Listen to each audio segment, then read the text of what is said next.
Sheinbaum files charges after street groping.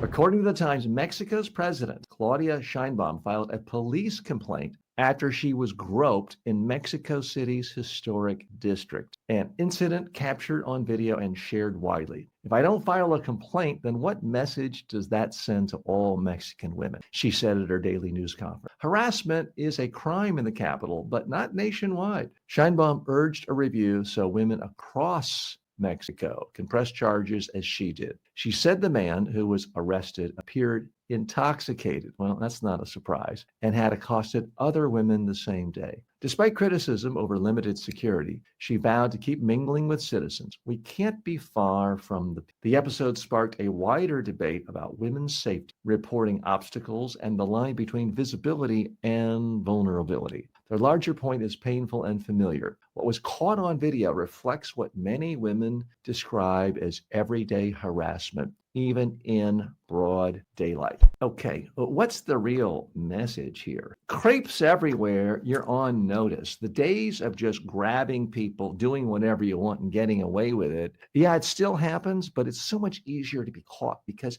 everywhere, whether you like it or not, we live in a surveillance state. There's video cameras on you. There are other cameras on you. And if you do something obnoxious, good chance you'll be caught, punished, and ridiculed worldwide. And that's a good thing. Let's go a little deeper here. So, and I'm sorry I don't have the photo to show it. I thought I did, but there are photos all over the internet showing dramatically, just obnoxiously. I believe this is the man. This is not the main photo. This is not what he groped, folks.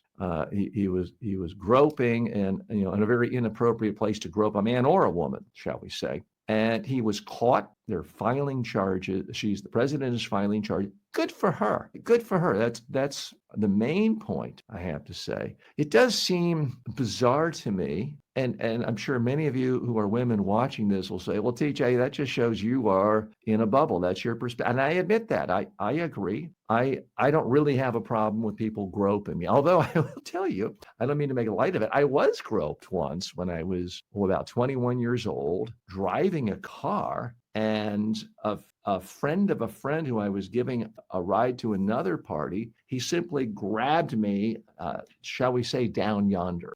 And I was able to, fight him off, kick him out of the car, and sort of laugh about the incident. But you know what? It's not a laughing matter. Once in my entire life, when I didn't feel physically threatened, yeah, it's no big deal. But for many women around the world, this is a daily occurrence. So I'm glad to see the president of Mexico essentially standing up for all women and saying, okay, I'm not just going to ignore it, and I'm not going to try to cover it up because I don't want criticism of people attacking me for my lack security detail. I'm going to actually file charges on this. So the man was identified, which is easy to do. He apparently was drunk. Obviously, why else would you do that, or on some kind of drug? Here's the larger context and why I find this fascinating, is that there's been an awful lot about the loss of privacy in the world because of modern technology. And yeah, I do think that's a very real issue, especially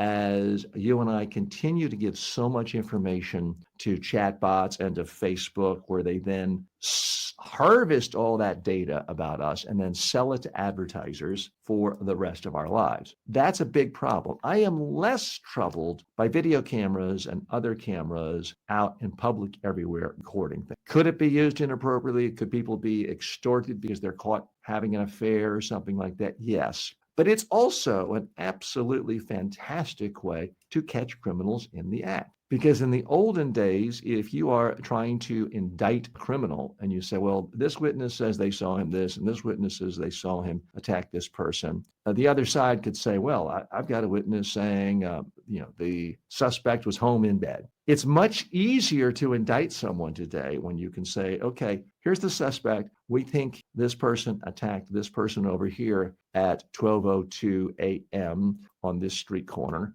And by the way, here's a video from this security camera clearly showing his face doing it. Here's another video from another security camera showing him clearly. Here's the third. At that point, it's pretty easy to get the indictment. It's also pretty easy to get a conviction. So I think this is one of the major reasons why we have seen crime plummet, especially in big cities where there are more video cameras everywhere. The higher density of people with more and more security cameras. And that's why, frankly, crime rate in New York City has dropped dramatically over the last 30 years compared to rural areas where they don't have security cameras everywhere. I think this is a major reason for that. It doesn't get enough attention. So, yeah, do we have a problem with too many people giving away willingly information about themselves to big tech companies? Yes, but simply letting people know, any company or the police, where you are on a public street and what you're doing,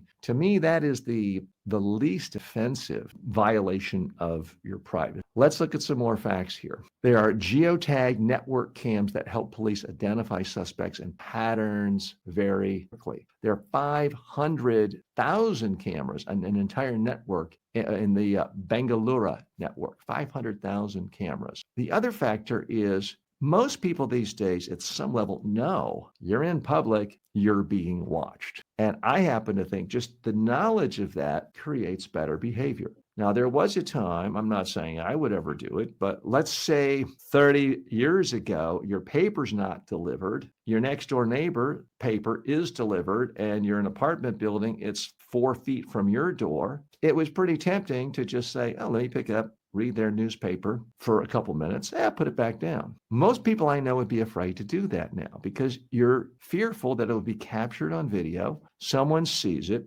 Before you know it, the police are knocking on your door for theft, tampering, because most people, unless you've really got it, 8 in the morning or 7 in the morning, you're not drunk then. If you are drunk at night or midday, as this gentleman, and I'm using the word gentleman facetiously, he was apparently drunk and was groping women, including the president of a country. So put me down on record as being a fan of video surveillance. Now, I don't think people should be surveilled in private. If you're running an Airbnb and you're putting cameras up in bedrooms and in bathrooms and showers, well, that's sick and criminal, and there should be punishment. But if you're in a public square, especially this main downtown square in Mexico City, which I've been to many times, and it's beautiful and it's festive, you should assume you're being recorded, and you should, in fact, be on your best behavior. Are there problems with the technology? Yes, there can be cases where there's misidentification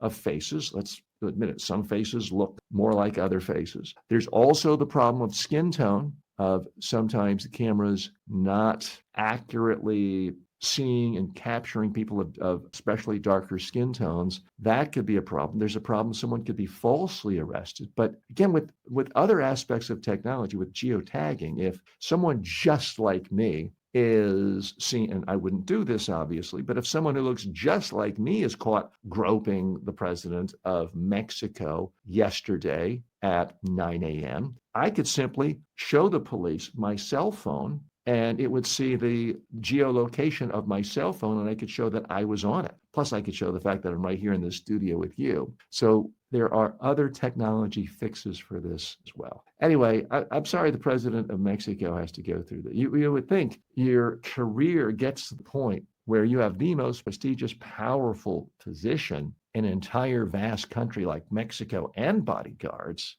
that you would not be subjected to this sort of indignity, but apparently that would be an incorrect assumption.